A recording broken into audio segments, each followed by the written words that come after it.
प्रिय विद्यार्थियों, हिंदी क्लास में आपका स्वागत है। हमारा विषय है वर्ण विचार। आज हम स्वर तंत्रियों में कंपन के आधार पर व्यंजनों का वर्गीकरण पढ़ेंगे। स्वर तंत्रियों में कंपन के आधार पर व्यंजनों के दो भेद होते हैं। पहला है अघोष व्यंजन, दूसरा है सघोष व्यंजन।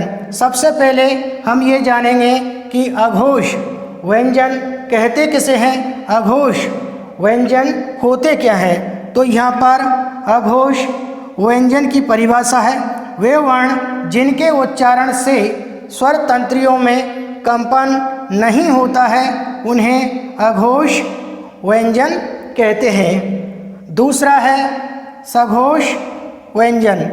सबसे पहले हम ये जानेंगे कि सघोष व्यंजन होता क्या है, सघोष व्यंजन कहते किसे हैं। तो वे वर्ण जिनके उच्चारण से स्वर तंत्रियों में कंपन होता है उन्हें सघोष व्यंजन कहते हैं। यहाँ पर अघोष व्यंजन है किसी भी वर्ग का, यहाँ एक दो का अर्थ है किसी भी वर्ग का पहला और दूसरा, किसी भी वर्ग का पहला और दूसरा वर्ण या व्यंजन अघोष व्यंजन होते हैं। और इसके अलावा स, श और से, ये तालु है या जिसे तालव भी कहते हैं, इसे मूर्धा कहते हैं और इसे दंत कहते हैं।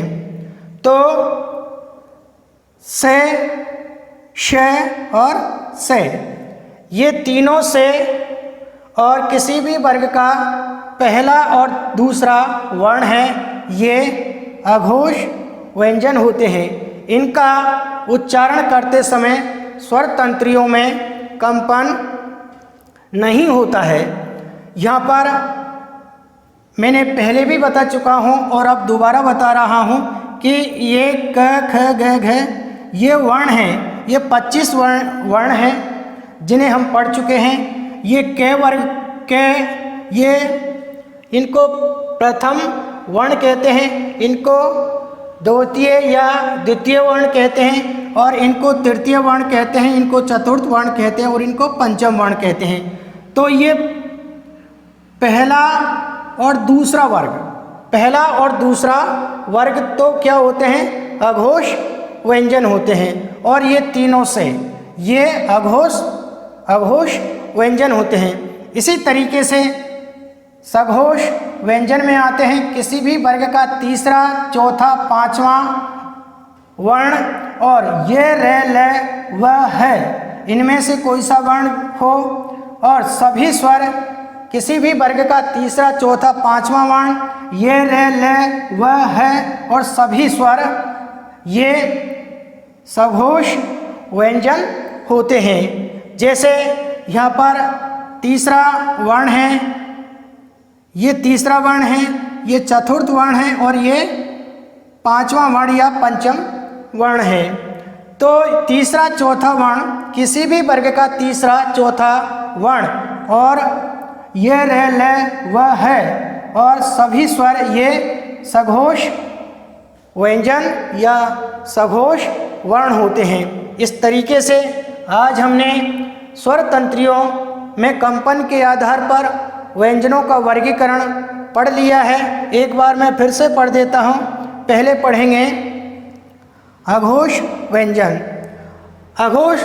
अघोष व्यंजन वे होते हैं, वे वर्ण जिनके उच्चारण से स्वर तंत्रियों में कंपन नहीं होता है, स्वर तंत्रियों में कंपन नहीं होता है, उनको तो अघोष व्यंजन कहते हैं। और वे वर्ण जिनके उच्चारण में स्वर तंत्रियों में कंपन होता है उन्हें सघोष व्यंजन कहते हैं। स्वर तंत्री का मतलब ये है हमारी जो आवाज़ है या जो ध्वनि है, जिस यंत्र से हमारी ध्वनि निकलती है या बनती है, उसमें कंपन का होना और कंपन का नहीं होना, ये जहाँ पर कंपन नहीं होता है उनको अघोष कहते हैं, और जहाँ पर कंपन होता है उनको सघोष कहते हैं।